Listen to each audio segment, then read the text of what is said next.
Hola a todos, estamos aquí de vuelta con un invitado internacional de la Red Cultural. Hoy nos acompaña un querido amigo, egiptólogo, y que además se dedica a la arqueoastronomía, José Lul, de la Universidad Autónoma de Barcelona, quien por segunda vez nos visita.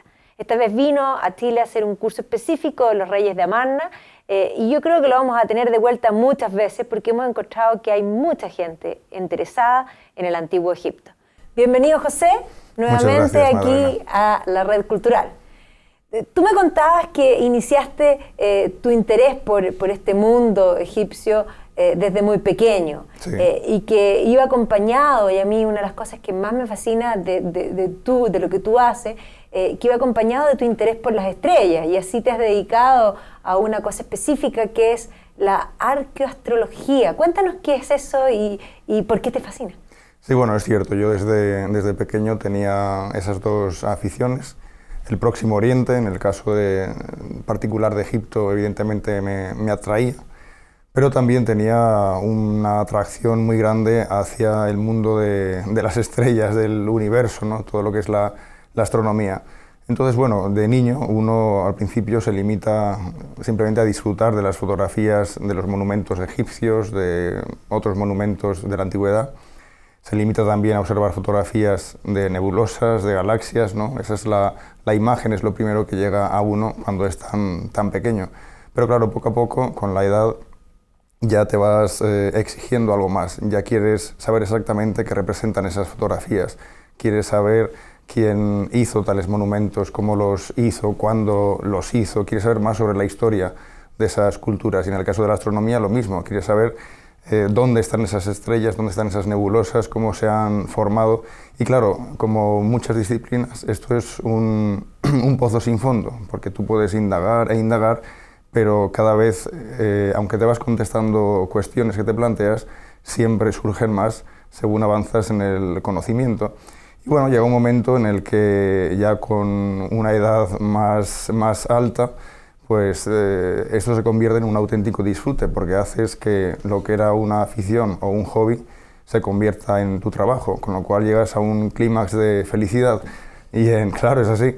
Y en mi caso, pues el disfrute es doble, porque he conseguido compaginar mi profesión, que finalmente es la egiptología, con esa gran afición que es la astronomía, y por eso he hallado en la disciplina de la arqueoastronomía pues una herramienta vital para mí, claro.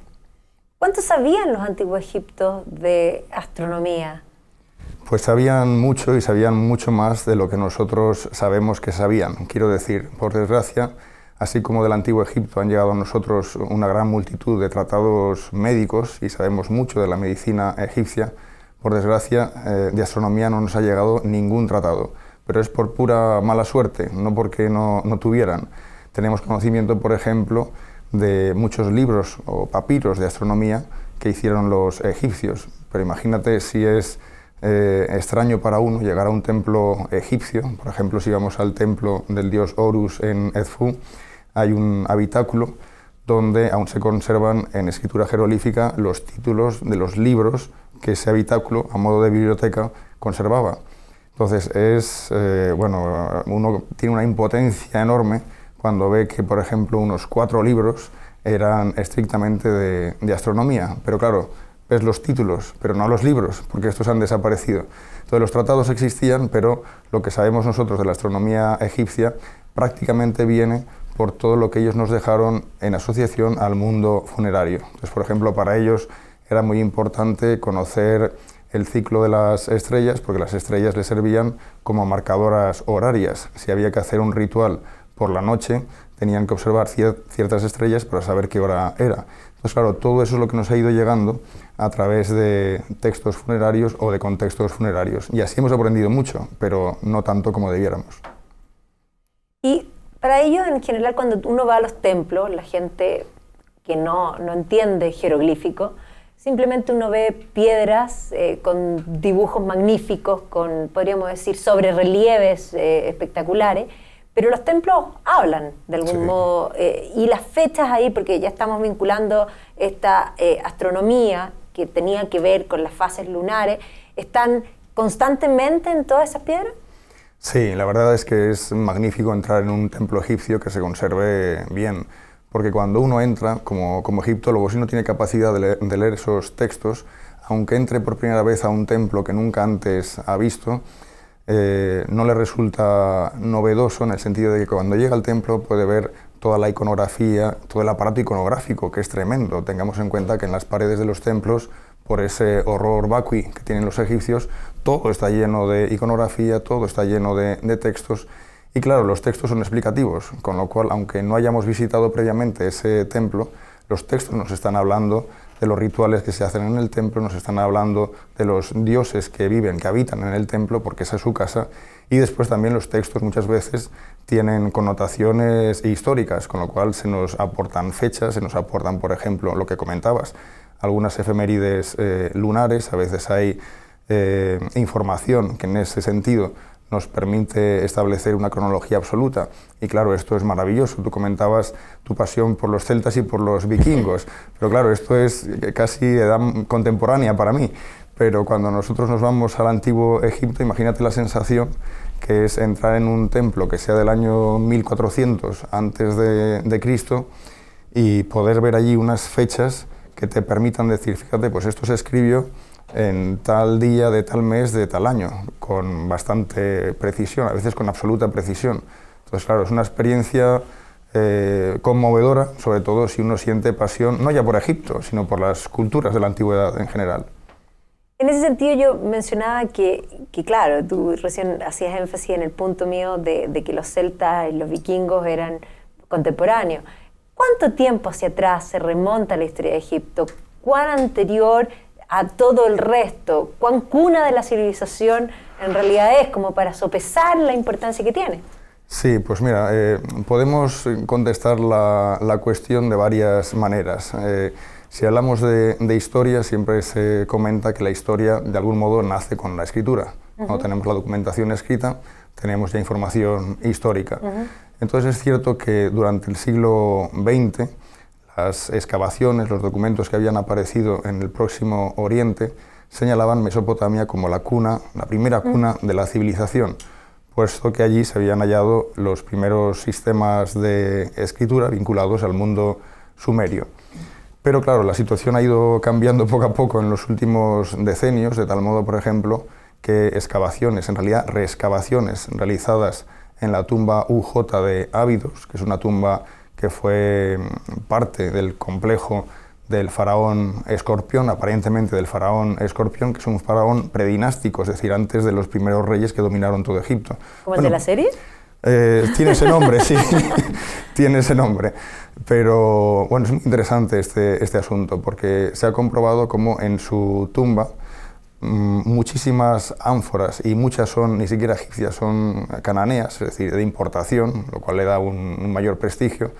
Muchas tienen etiquetas, igual que muchísimas piezas cerámicas egipcias halladas en la tumba. Entonces, estas etiquetas aportan una información con escritos, donde se indica el origen del producto, la cantidad que contiene el producto, es decir, es una información muy limitada, pero es escritura. Y esta escritura se está fechando en el entorno del año 3300, 3250 antes de Cristo. Por lo tanto, podemos ver cómo realmente la cuna de la civilización no existe. Lo que existen son dos cunas, una en Mesopotamia y otra en Egipto, que de manera independiente comienzan una evolución para después, evidentemente, compartir muchas cosas, ¿no?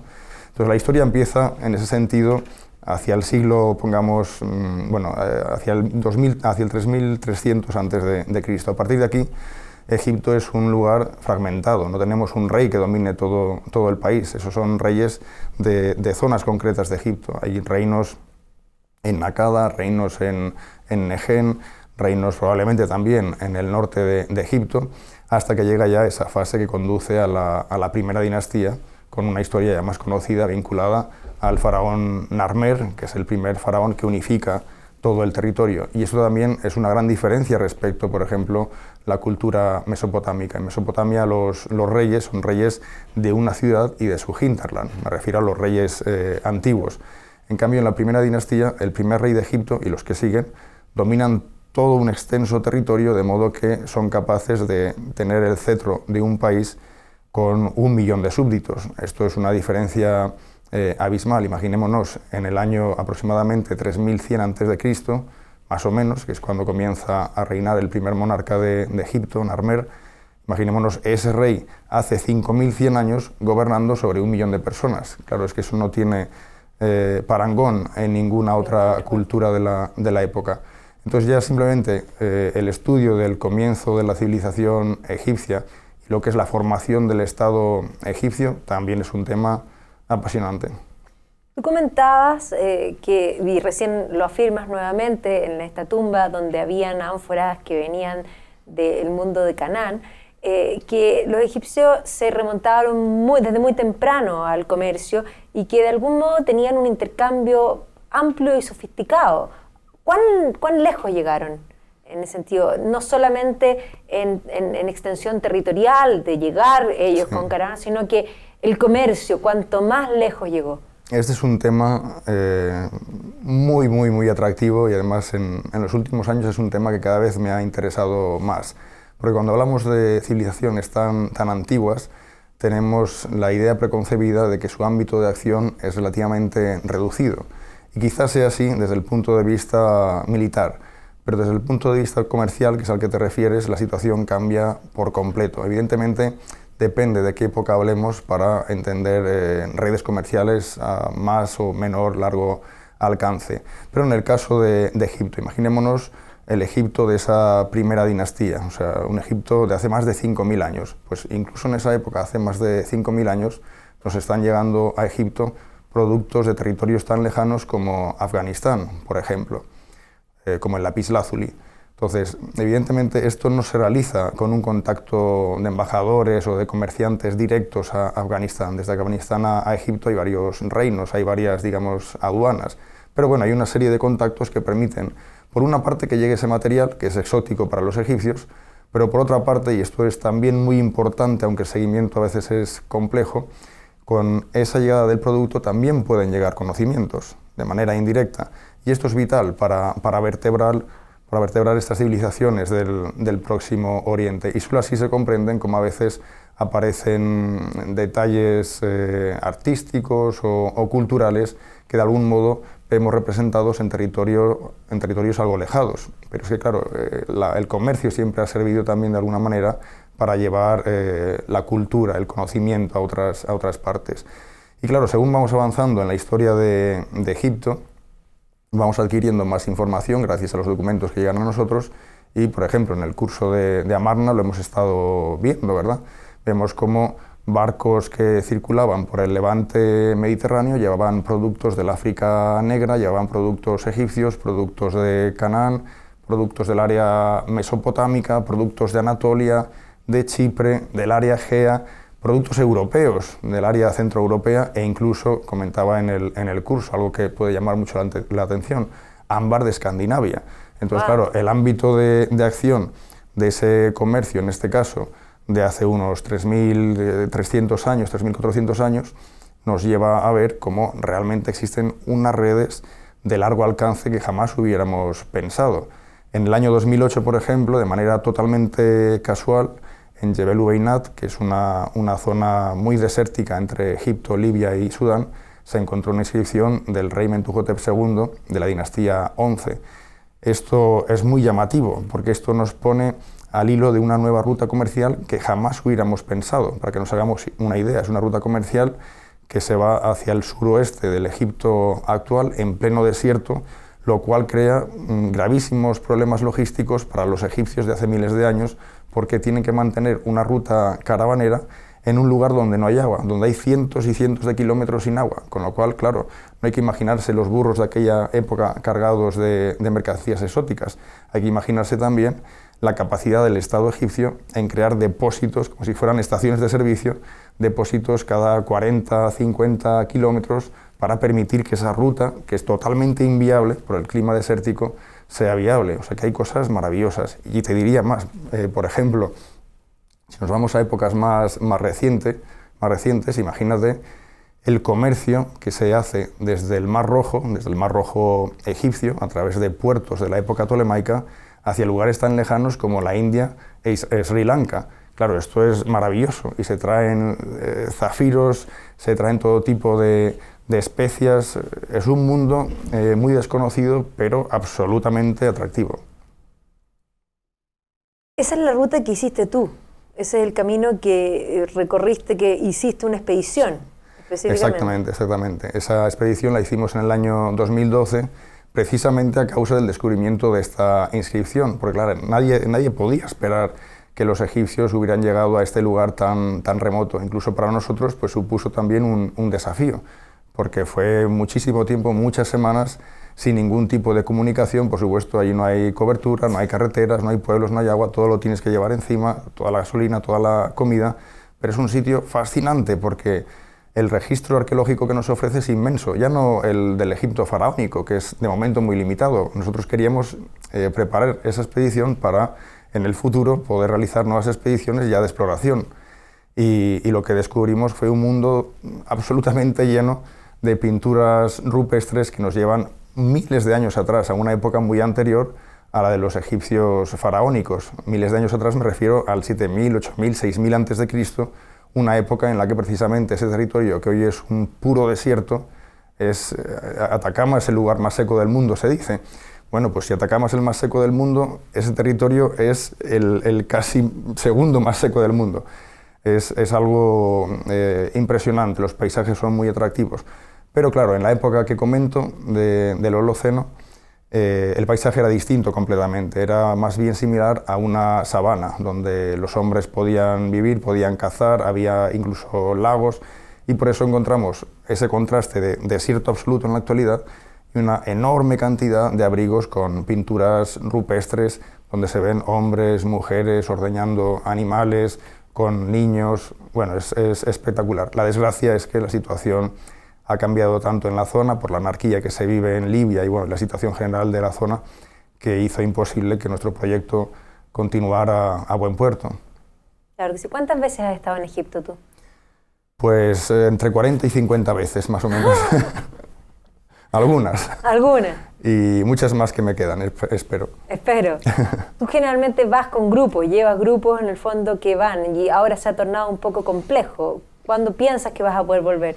Sí, bueno, a Egipto, dos razones me llevan a Egipto. Una, el trabajo como egiptólogo, que eso todos los años me lleva a Egipto, y otra es mi afición por guiar grupos a Egipto o a otros destinos. Y en el caso de Egipto, que evidentemente pues, es el lugar donde me muevo como pez en el agua, en realidad no he vuelto guiando grupos desde el año 2015. La situación ha cambiado bastante, la situación de seguridad, y eso me hizo pensar que, bueno, si las pirámides han estado miles de años allí, pueden aguantar un par de años más sin que no haya ningún problema.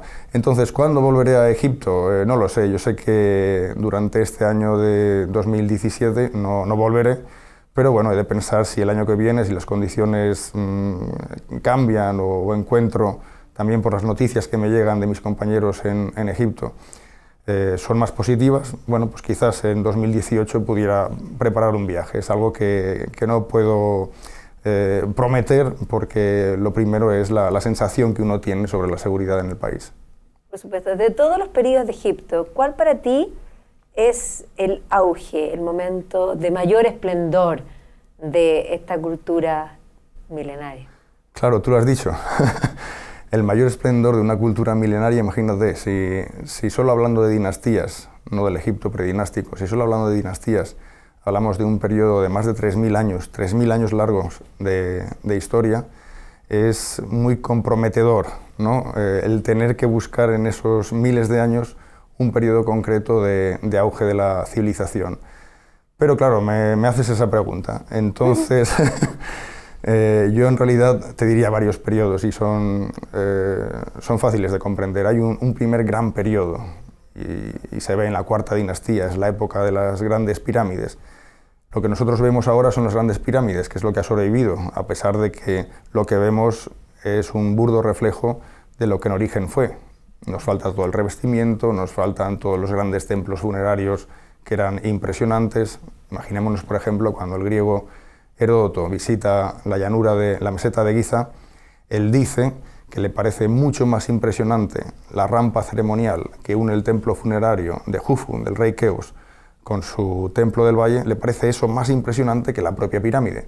Cuando nosotros ahora vamos a Egipto no vemos nada, ni una piedra de esa rampa. Entonces vemos cómo realmente debía ser impresionante. Los mismos textos que estos días hemos estado leyendo en el curso de Amarna, definiendo cómo eran, por los contemporáneos, cómo eran los templos egipcios que se estaban construyendo, nos dejan claro que la imagen que tenemos nosotros queda muy sesgada, muy limitada. Nosotros es como si estuviéramos viendo fotografías en blanco y negro y además en muy malas condiciones. Se nos ha quitado el color, se nos ha quitado, por ejemplo, la posibilidad de ver eso, toda la policromía de los templos, todos los metales preciosos que formaban parte de la decoración de los templos. Entonces, teniendo en cuenta esto, diría que una primera época, por supuesto, de gran esplendor sería la cuarta dinastía. Otra segunda época de tremendo esplendor sería la dinastía XII. Allí se hicieron enormes construcciones, obras hidráulicas también notables. Y bueno, por supuesto, claro, el Imperio Nuevo tiene varias fases de esplendor, pero bueno, para no ser tacaños, lo diríamos de modo general, el Imperio Nuevo sería una tercera época. En realidad es que hay muchas épocas y cada una tiene sus virtudes. Hay unas épocas donde, por ejemplo, el tesoro o el gran legado cultural que nos aportan los egipcios no son tanto las historias de las batallas de sus reyes o los monumentos que nos dejan, sino los textos. Y, por ejemplo, en ese sentido, el Imperio Medio es muy rico. Tenemos poemas de amor, tenemos, libros sapienciales, o sea, una serie de literaturas que en absoluto se ven reflejadas en los textos que aparecen en tumbas o en templos. Y en ese periodo del Imperio Nuevo, ¿quién sería el rey más tal vez recordado? Claro, a nivel popular, si preguntáramos en cualquier lugar del mundo qué rey egipcio conocen, probablemente nos dirían Tutankamón, en relación al fabuloso descubrimiento de su tumba por Howard Carter. Nos hablarían de Cleopatra, por bueno, todo lo que rodea la imagen hollywoodiense de Cleopatra, no por el conocimiento de Egipto, sino por el conocimiento de las películas de Hollywood. Claro. Pero evidentemente hay un rey que se supo ganar su fama en su tiempo y también de algún modo supo que su legado llegara a nosotros en gran cantidad, y ese rey es Ramsés II. Y Ramsés II no es que sea el rey más poderoso de la historia de Egipto. Bajo su mandato, Egipto no consiguió llegar a su apogeo. En ese sentido, comentaríamos el caso de Tutmosis III. Pero es cierto que Ramsés II supo hacer publicidad, ¿no? De algún modo. Sí, hizo una política de merchandising muy activa, ¿no? Él hizo una gran obra constructiva, por supuesto, y al final el legado es lo que cuenta. Pero también realizó una usurpación masiva de monumentos antiguos, con lo cual si tú vas cambiando los nombres de reyes antiguos y pones tu propio nombre en esos edificios que son más antiguos que tú mismo, pues al final consigues que entre lo que tú creas durante tu largo reinado de 67 años y lo que tú usurpas, pues el legado potencial que vas a dejar a los habitantes del planeta del siglo XXI pues es mucho mayor, ¿no? En fin, son historias que también de algún modo nos recuerdan la política de muchos gobernantes actuales, por ejemplo, en el Próximo Oriente, para no meterme en camisas de once varas, ¿no? En el Próximo Oriente, por ejemplo, cuando uno se acerca a países como el mismo Egipto, pues es muy habitual ver grandes carteles en carreteras o en lugares muy visibles de las ciudades donde aparece el mandatario local. Pues de algún modo, digamos que el precedente de todo esto es Ramsés II. Claro. Mira tú. O sea, todavía tú dirías que el mundo de hoy, y aquí hay un ejemplo clarísimo, tiene cosas que aprender para el ser como humano hoy habitando en el siglo XXI del Antiguo Egipto. Bueno, seguro, pero no ya del Antiguo Egipto. Yo creo que en realidad todas las culturas han aportado su granito de arena. En algunos casos hemos sabido aprender más de algunas que no de otras, pero todas han aportado. Claro, nosotros de algún modo venimos de una tradición que es muy, no sé, busca mucho el mundo griego, busca mucho el mundo romano, y en muchas ocasiones parece olvidar que esa gran civilización, que fue la civilización griega, bebió muchísimo de las fuentes de la cultura mesopotámica y egipcia. ¿Cuántas veces no lee uno, por ejemplo, en autores clásicos que, haciendo referencia a Egipto, hablan de la farmacopea egipcia, hablan de la medicina egipcia, hablan de la astronomía egipcia como la más poderosa de su tiempo? Lo cierto es que, mediante el estudio de estas culturas, yo creo que también muchas personas consiguen quitar ese velo que hay más allá del siglo V antes de Cristo con los griegos y comienzan a descubrir, bueno, pues otros mundos, bien el egipcio, bien el mesopotámico o cualquier otra cultura, otros mundos que son muy atractivos y que al final, aprendamos o no mucho de ellos, lo que sí que nos sirve es para conocernos más como humanidad. Exactamente. Gracias, José, por esta pequeña entrevista y esperamos el próximo año tenerte de vuelta con algún curso, no sé si específico o tal vez general, porque yo creo que aquí en Chile todavía falta más conocimiento más amplio de lo que es el periodo egipcio y probablemente si hacemos algo más introductorio, porque ahora hicimos algo específico, el próximo año podemos de alguna manera entusiasmar a más chilenos a participar. Sí, yo creo que sí, seguro, pero no te preocupes, si vengo todos los años, de aquí al año 2050 todos serán egiptólogos. Exacto. Gracias. Muchas gracias.